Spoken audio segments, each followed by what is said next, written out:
Hi there, all you parents of St Mungo's students out there. My name is Neil Fraser and I'm a teacher here at St Mungo's. I've put together this short video to give you an overview and an introduction to this thing called Glow and what it's all about. I'm sure that many of you will have heard of it, but you might be still wondering what's all the fuss about. Well, what it is it's a national digital learning environment, and it's being used the length and breadth of Scotland in schools to promote learning and teaching. And why should we use it? Well, universities and colleges are all using some kind of online digital learning environment to teach their students nowadays. In addition to that, many employers are training their staff through an online digital environment. So the benefits to all St Mungo's students are fairly clear, regardless of their destination after St Mungo's. In addition to that, as a teacher, it allows me to connect and communicate with pupils and students in a way that I wouldn't be able to do in the classroom.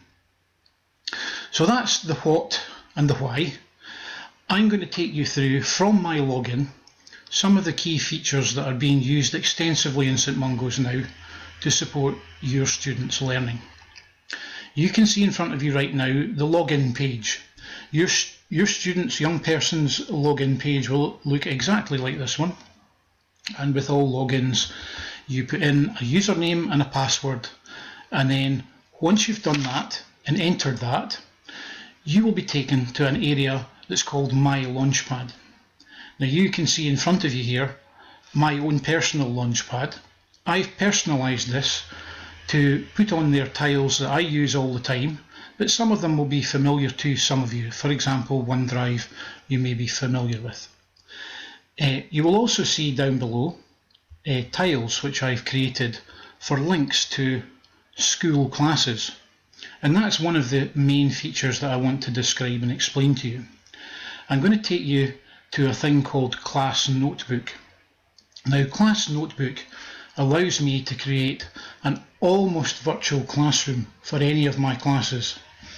So for example, I have created a dummy class here called Team Physics, and when I click that tile, I get taken to an online version of a tool called OneNote. OneNote is part of the Microsoft Office suite of tools and is readily available for many devices. You can see here the online version, and it's pretty good for browsing and doing simple things, but it's far more powerful if we open the full version of OneNote. That can be done by clicking here. Once we open the full version of OneNote, we come to a space that looks like this. And you can see that I've put a couple of names of colleagues up there just so that I can check up that they've been keeping their work up to date. There are three main areas of OneNote or Class Notebook that I would like to take you through. The first of them is called the Content Library. If we go into the Content Library, what we will see is a bunch of tabs at the top, which essentially I can structure any way I want. But in this case I have structured them with the course units for higher physics. Now only I, the teacher, can modify this area, but what it allows me to do, if you look over on the right hand side here, is it allows me to essentially put the course notes, and students can readily access these, and if they wish they can copy them out into their own space. So for example, if I click over here, Vectors PowerPoint, you can see a PowerPoint file set of slides that I've been using in class to teach that particular topic. In addition to that, I also attach smartboard files, usually in the form of PDFs, but I can attach all sorts of things in here: past paper questions, revision materials, etc., etc. So that's the first area of Class Notebook that your student will have been exposed to. I also set my homework in here, so students go in here to view their homework for a particular week or for a particular time. Popping up the way in the menu structure now, if I go to the individual student areas, each individual student in my class has their own area that only they and I can see and only they and I can modify. If I go into Dr. Tingle's area, you'll see a set of tabs that are in there that Dr. Tingle has added to herself, but within that there is also some of the default structure that's in there. Many teachers are asking students to submit homework, for example, in this area. That one's a blank. This one is a homework that this particular student has handed in and added their own notes to. Teachers are often, as I say, issuing homework in this way and asking for it back in this way. What's good about this is that as a teacher, I can provide feedback in a number of ways. For example, if I go into this menu, I can record an audio recording for feedback. I can record a video recording of an example. I can type in a text box, or if I had a device with a stylus, I can handwrite some feedback. Very powerful, something I couldn't normally do in the classroom. If I go back to that other menu, class notebook, the other thing that's pretty useful in here is I can distribute elements of notes to every individual pupil. So if I had a page or a file or a slide that I wanted all the students in the class to have, at the couple of clicks of button, I can distribute it to each individual student's own space. So that's two of the areas for class notebook that we've had a look at now. And the third area that I need to show you, if I pop back up the menu structure, is an area called the collaboration space. The collaboration space's power comes from the fact that anyone in the group can be simultaneously logged into this space and simultaneously contributing to this space and adding data, regardless of their location.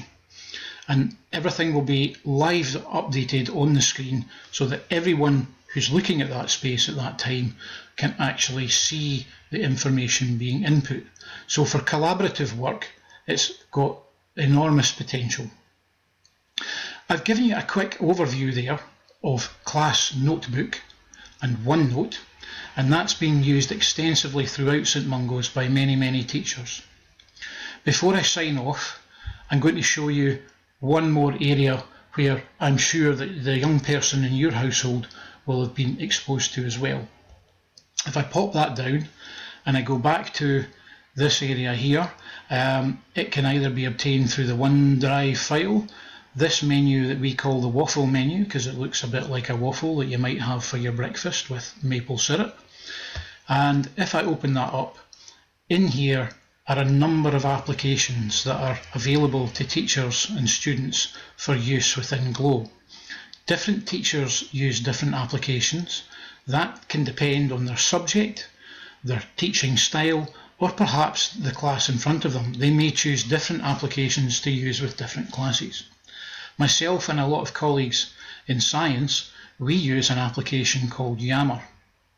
Yammer is a kind of hybrid between Facebook and Twitter, and it allows me as a teacher to create a closed space that all of the group can contribute to, can post things to, can share, can comment, can like, very much like you can in Facebook and Twitter.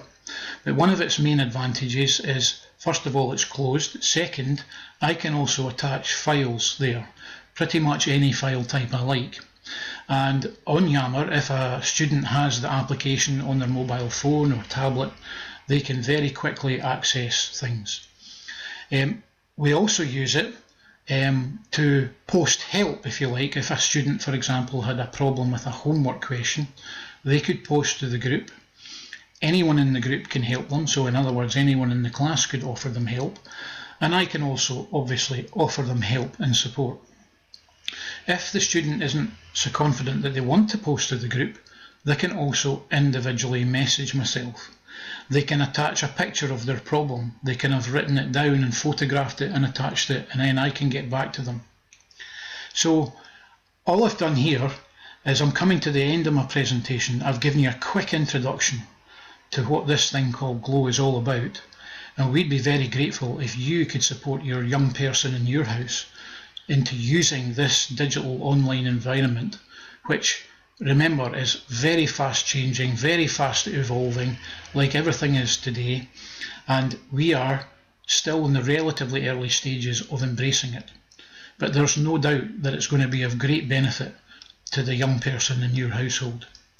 Thanks for listening, thanks for your support, and I hope that's been informative.